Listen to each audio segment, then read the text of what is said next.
Hello everybody, and welcome back to the Beatles Forever.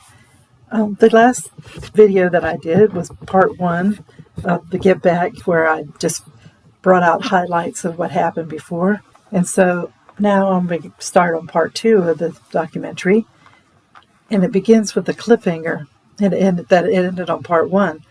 George had left the group as if he were going to lunch. He didn't yell or appear angry. He just left. John, Paul, and Ringo decided to go and talk with him, but evidently it didn't do any good that day. Now the remaining bandmates were worried if they couldn't get George to come back. The day of Monday after George left on Friday, and no resolve on Sunday, but George, the director, Lindsay Hogg, was worried no one would show up. Ringo came, and then Paul and Linda. When they were all sitting around, everyone was tense and nervous. Now they all wondered if John was going to arrive because no one was able to get them to answer the phone. Paul was explaining that John was so involved with Yoko that if given a choice between the Beatles and Yoko, he would choose Yoko. I could see why Paul and Ringo were stressing. It must have been hard to sit there and see the day drain away, waiting for John to arrive and knowing that George wasn't going to be there. And so now we have this part, Paul upset. Well, Paul looked like he was in tears, thinking that there was only going to be him and Ringo. Paul had been trying to keep the band going after Brian Epstein died, and it was getting harder to do. And Paul was happy to hear John tell him by phone that he was on his way in. Well, John got there about lunchtime, and so this begins the private conversation, or so they thought. Paul and John decided to have a private conversation. Little did they know that the filmmakers put a hidden microphone in the flowers where they were sitting. John started to take George aside and stating that George wasn't being listened to.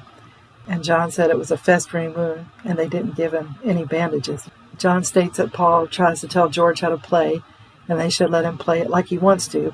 But John said that Paul would be afraid that he won't play it like he would like it. John then said that is what Paul tried to do to him too. John tries to tell Paul that he went along with what Paul wanted because he was afraid to say he didn't want to do it like Paul wanted him to. Paul then states to John that he's always been the boss, talking about John. And then Paul says he has been the number 2 boss. Okay, so now the Beatles decide to meet with George again. After lunch, they decide to meet up with him again, but then they find out he's in Liverpool, and they'll have to wait till he returns. So the show must go on. John, Paul, and Ringo decide to keep working on songs in George's absence. It's neat to see how John and Paul work through the lyrics.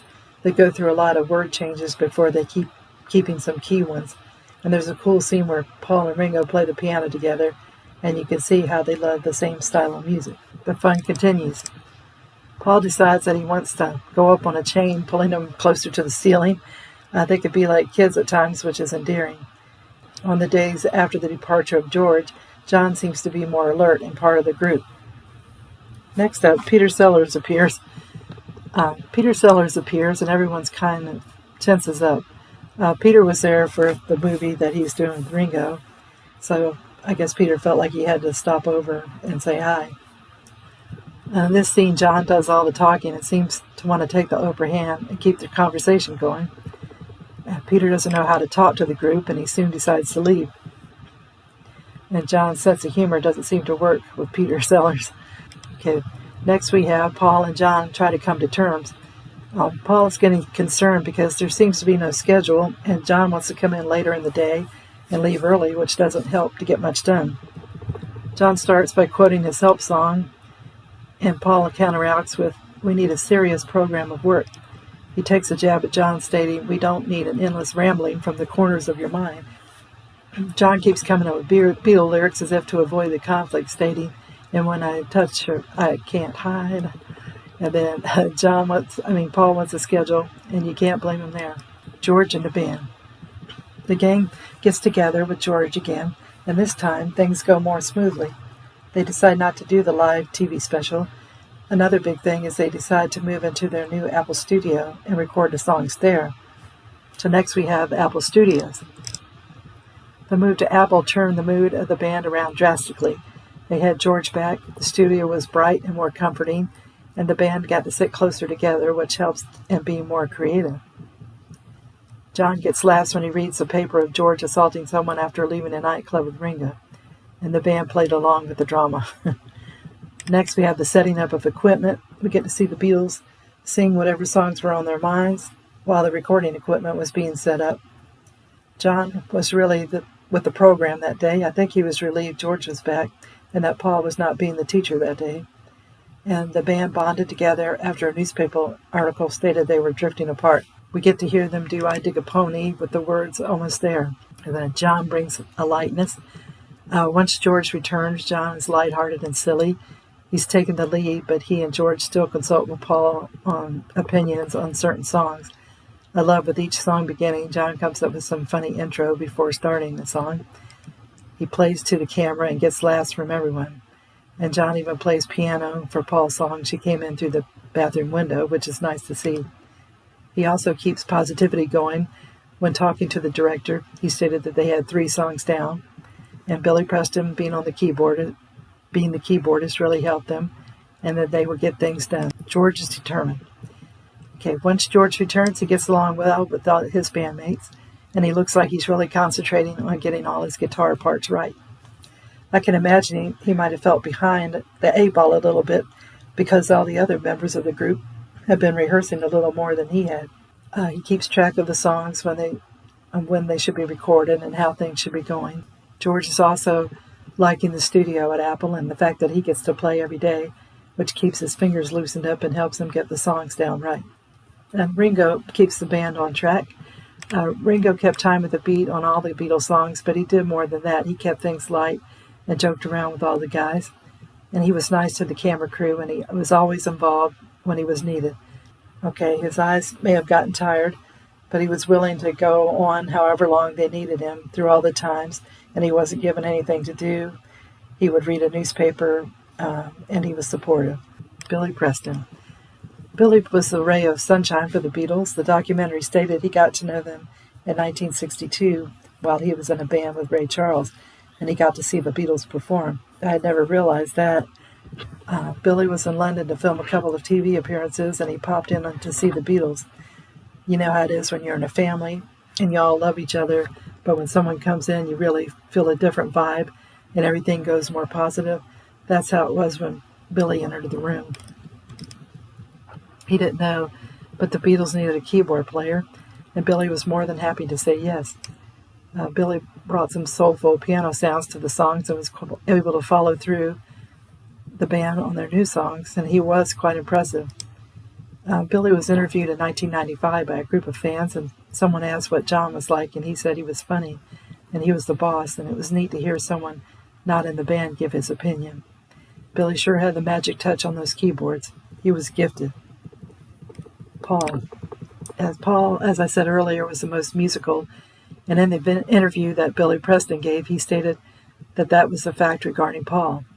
In a room with everyone, Paul would sit and take everything in, and at one point or another, John and George would ask Paul's opinions because most of the time he was right about what he said was best for the song. George at one point asked Paul about his song Something and what lyrics he would use, and John just told him to sing anything until the words came to him. Paul could keep the band loose also when he came up with rock songs that inspired them as young teenagers. Get Back. This song and it being created takes up a lot of time in this part of the documentary. And George asks, how many lyrics are there? Paul and John work hard to figure out the guitar parts, and George accompanies them too. The Beatles and their food.